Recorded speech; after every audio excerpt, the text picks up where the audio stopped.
Wow, I'm going to ask actually Hsiao-Lan to jump in as well, because Hsiao-Lan has really been the one that has been working with the program committee to really create this amazing program. So Hsiao-Lan can jump in at any time, but when I came in as president, there needed to be a pivot, because of the conference, the physical conference being canceled. And so we have been organizing an online format that will be over 3 days. So December 26, 27, and 28.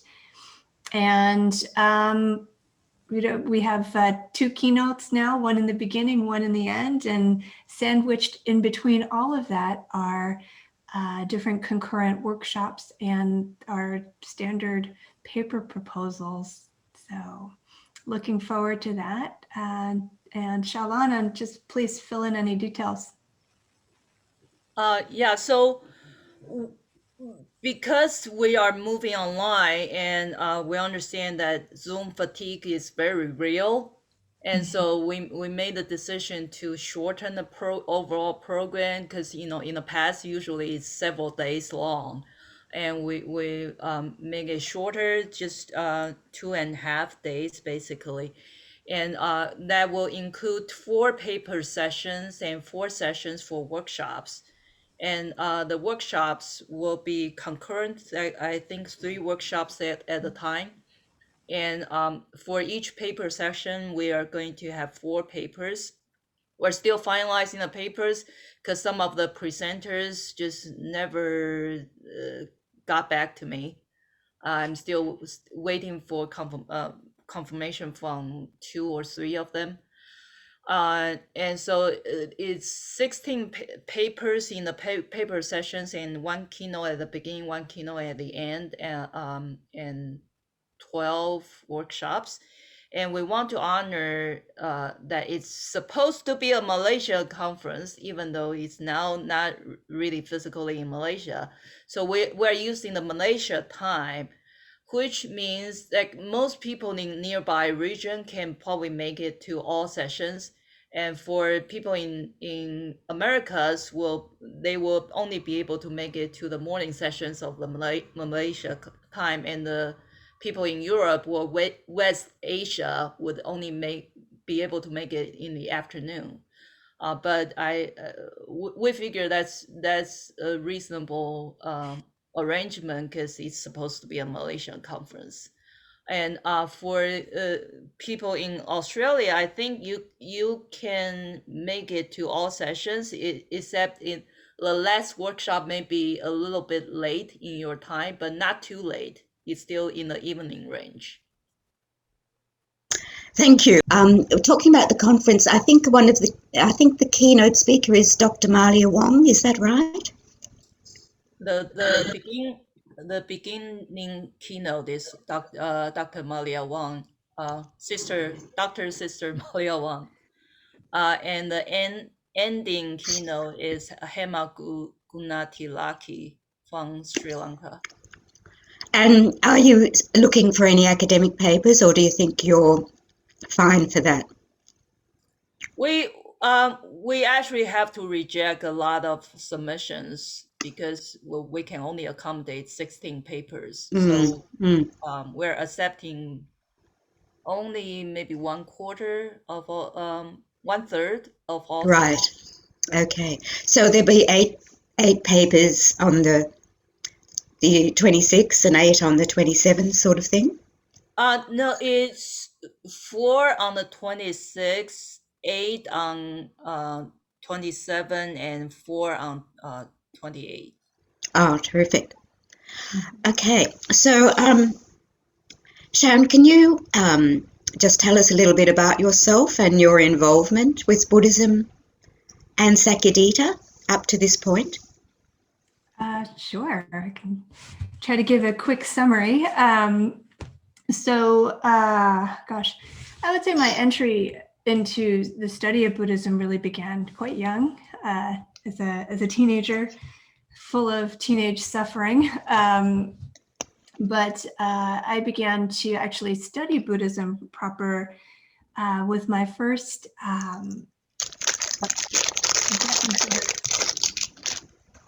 monk who was a visiting professor when I was in college. And so I had the opportunity to study Buddhist philosophy and practice. And I think that's where the seeds were planted to go further in my training. And then I received a master's in theological studies from Harvard Divinity School, focusing on Buddhism and culture. And from there moved into the doctoral program at Harvard, studying originally Sanskrit, Tibetan, and I was focusing then on Tibetan Buddhism and trying to focus on Tibetan Buddhism and gender, but my advisor at the time was an older European white male who didn't seem to understand the value of studying gender, and so, which, you know, I didn't quite agree with. And so eventually I ended up studying and focusing on Asian American and Korean American Buddhists who are in the minority in the United States. And during my program, I moved to Los Angeles and started working and teaching at a Korean Buddhist temple, and was just fascinated by the women there who basically run the show. And I became very much involved in the day-to-day life of the temple. I taught the adults in an adult education program on the evenings, and then in turn ended up teaching their children, because most of their children didn't understand Buddhism and they were having a hard time understanding it because many of them spoke English, the monks spoke Korean, and so there was this kind of this gap, and I ended up filling that gap for the parents because they wanted their children to learn about Buddhism so badly, especially with the rise of Christianity amongst the Korean Americans. There was a real concern that their own children would convert, and many of them actually did for social reasons. And so there's a real push to educate the kids. And so I became that person. So I basically lived at the temple pretty much all of my days. And so eventually I published a book called Being Buddhist in a Christian World that looked at the relationship between Buddhism and gender and race and identity amongst Korean Americans. And so I as an academic, and I've been primarily focused in the areas of Buddhism and gender still, and race. And I've worked a lot in Buddhism and film, published a book on Buddhism and film called Silver Screen Buddha, comparing Asian and Western films about Buddhism, mostly narrative films. And most recently published a memoir called Occupy This Body. Oh, thank you, Hsiao-Lan. And it's really a memoir about my own experience and my own practice of Buddhism based on my own experiences of trauma. And so much of my work of late has been in the study of trauma and mindfulness and healing. So I wear a few different hats. One of them is as a university professor. Another one is as a trained mindfulness and mindful eating teacher. So I trained with Jan Chosen Bays at Great Vow Monastery and became certified in mindful eating as a way of helping primarily women heal from a lot of trauma, food-related trauma, and disordered eating. And so there's obviously quite a bit of trauma and struggle around there, and body dysmorphia, etc. And so I've kind of moved towards Buddhism, through the experience of suffering, embraced it academically, and then have become much more of a teacher in terms of practice. So that's me in a nutshell. Thank you. Thank you. Helen, you're muted. Sorry, that was because of my cough. Sorry about that. Fascinating, thank you. And we've all got some books now for our reading list.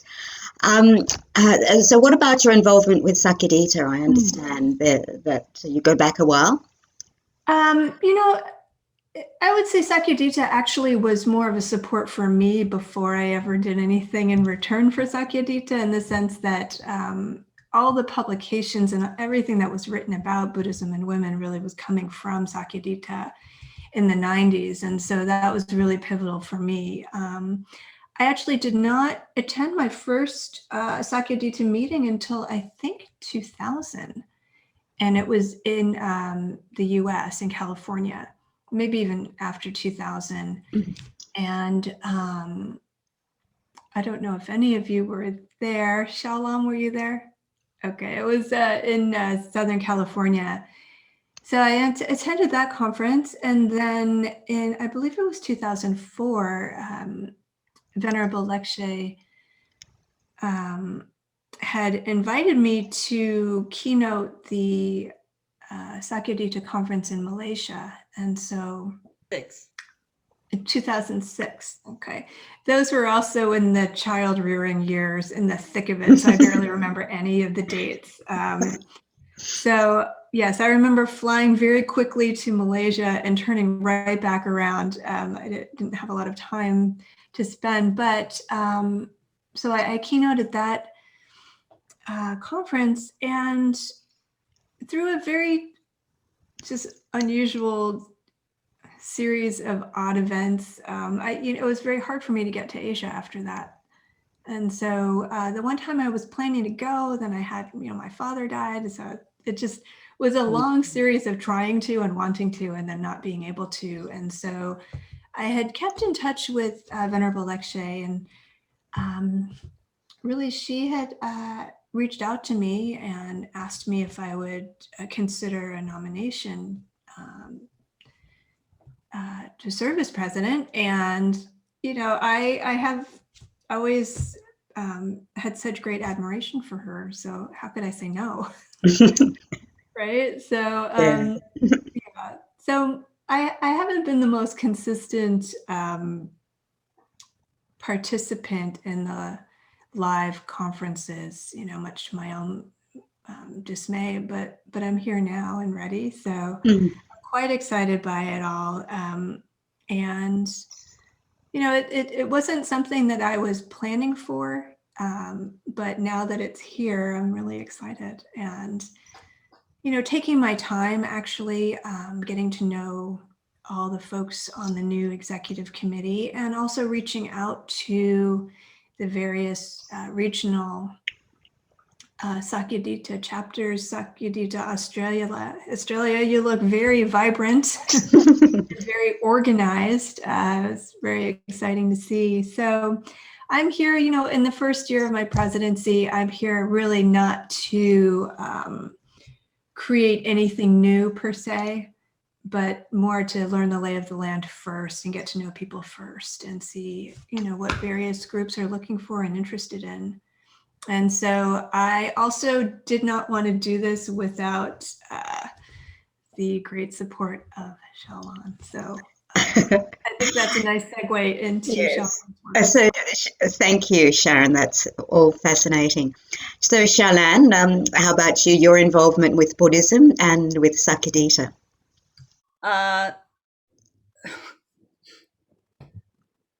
My involvement with Buddhism may be a little long to talk about because I pretty much grew up with Buddhism, and like Sharon, I actually have written I wouldn't exactly call it a memoir, but I would say it's like a memoir like practice book. I was basically talking about how different Buddhist practice helped me through lots of difficult times, and so it's more a practice book, and we're in the process of trying to get it published. But so that part is kind of long and arduous and difficult. But with my involvement with Sakyadhita, I only remember 2 days ago that I actually encountered Sharon's work back in 2010, and I met Venerable Lecce for the first time maybe in 1997 or 1998, when she was living in the dorm room of my Sanskrit professor, and I was like in the same dorm room, kind of bump into her. But long story short, I met her again at the American Academy of Religion conference, and I started following her around. Uh, and then after I landed a full-time job, she started asking me to go to Sakyadhita, and she said, "I know you are going to be a very good translator." I said, "How can you possibly know?" And she said, "I just know."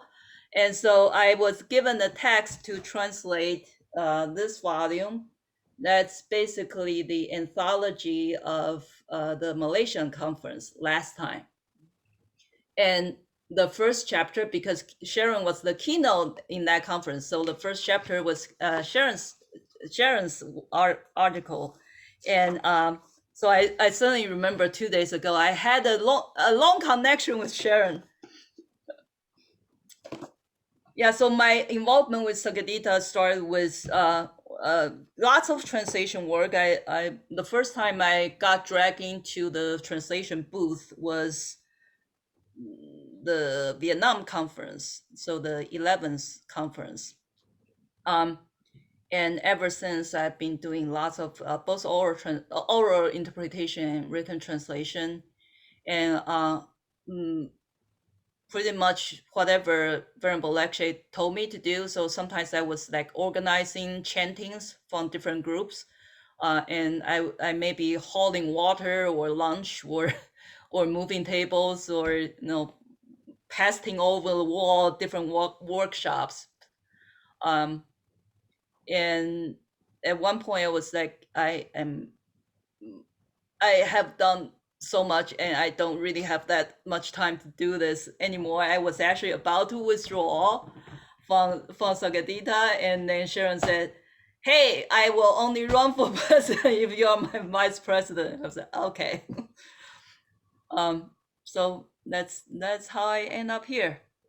So we welcome you both, and it sounds like it's going to be an exciting time. And look, I realise it's early days, but do you have any specific thoughts or plans for Sakyadhita going ahead? Perhaps Sharon first. Yes, and I have to say they're not terribly glamorous plans. As I was saying earlier, whenever I have been in this position of, I've been an executive director for various nonprofits and various administrative roles, and my first order is always to go through and make sure that the organization is structurally viable and sturdy.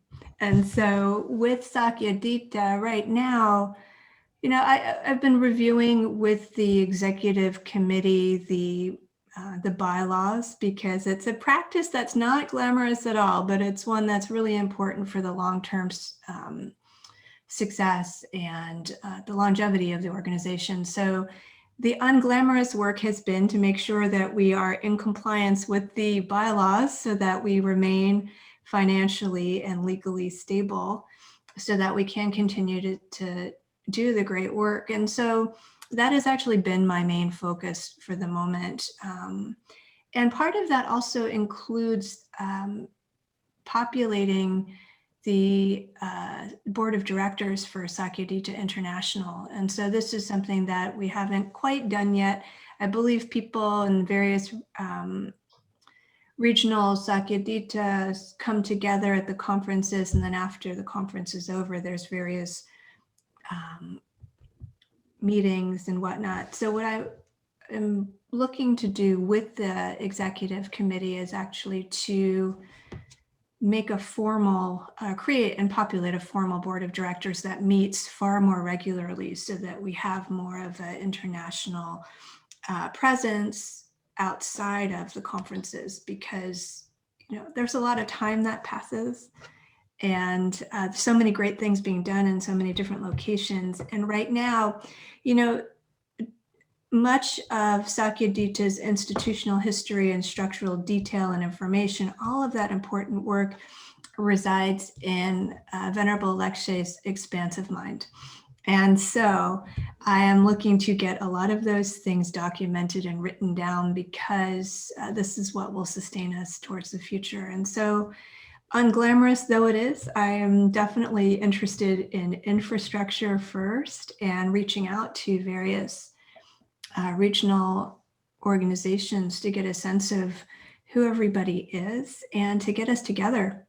There's so many things that are very different for all of us across regions, but the things that connect us, that motivate us to actually participate in Sakyadhita are shared. And so for me personally, my plan is to visit with every Sakyadhita regional organization, and also formally populate that board of directors, because I think that will also strengthen the institution. So that is my plan. Yeah, that sounds amazing, and you can understand it's a lot of work. Hsiao-Lan, is there anything you specifically are thinking for as Sakyadhita moves into the future? Do you have any specific vision or plans? Well, I'm here basically to assist Sharon Yeah. in whichever direction she wants to go. On the practical side, we don't really know how long COVID is going to stay, and so I sort of briefly mentioned this with to Sharon and to Venerable Lekshe, that maybe in the future we need to think about like more local projects, rather than thinking about Sakyadhita just as an international conference every 2 years. Because we still don't know at what point travel will be back to normal, whatever it Yeah. is. Yeah, so maybe more local projects, and not so much emphasizing on the international conference itself. But that's all up in the air, and it's just like I'm thinking about the practical side. I'm not saying that this is what I want to push Sharon to go to do. Yes, I think it'll be a while before Australia's borders are open. So, we're all very separate. And in a way, it's made it difficult, because normally with Sakyadhita, there's this boost of energy and enthusiasm after every conference, which should have been last year. And we're finding now it's very hard to maintain the same level of membership and interest. I mean, we don't have many people attending today. Just finding it hard to maintain, because we haven't had that boost of energy. And I just wondered if you have any thoughts on that, or on the national, the way the national country organizations should go. Well, I think that each organization is going to know its own needs best. And so, my concern really is about all of us in terms of not only physical health, but also our mental health. Right? The pandemic has hit everybody, and women to a greater extent have suffered during the pandemic more than anybody. And so, I think that if anyone knows suffering, Buddhists know suffering, right? And have a particular understanding, but also Buddhist women have a particular understanding of suffering, and also have been really resilient and creative, and have been able to make do with nothing for so long. And so, this is one of the reasons I do want to create a open line of communication on a regular basis beyond conference planning. So I agree with Hsiao-Lan there for sure, that these are the kinds of things that we can be talking about on a regular basis to try to help each other out in terms of thinking about ways to help each other locally. And also there's something very beautiful about an international Sangha that gets to meet on a regular basis. So maybe it is a kind of regular practice that we have. I mean, I would love to see that. We now know that even though we all dislike Zoom, we also know that Zoom has been incredibly empowering for teachers and women meditation teachers in particular. And so to imagine the possibility of having an international Sangha practice, led by various teachers in different regions, I think that would be incredibly exciting and something that we don't need to plan 2 years ahead, raise all this money for. Zoom is our friend. Well, it can be our friend. So I personally would benefit greatly from that. I'm involved with several online meditation groups, and just to imagine bringing however many Sakyadhita members we could to a sit, to a chant, I think would be really exciting. And there's some wonderful Buddhist teachers out there. So, I think we'd be all very interested in hearing them as an international group. Excuse me, we've done some locally, but internationally it would be amazing. That's about it. I just wondered if there's any questions from the floor. Or shall we let you go? I know you're very welcome to stay, Sharon and Hsiao-Lan. But, I can understand if you have busy days. So thank you very much for your attendance today. It's really clarified. It's lovely to meet you, and it's really clarified where we're going and what's happening with the international conference. So thank you very much. Thank you, and thanks for inviting us. It was a pleasure to meet all of you, and I'm sure we'll be in touch soon. I'll be in touch for sure with working on populating this international board of directors for Sakyadhita. Okay. Yeah. We'll do what we can to help. So thank you very much again. Thank you. Have a great meeting. Thank you.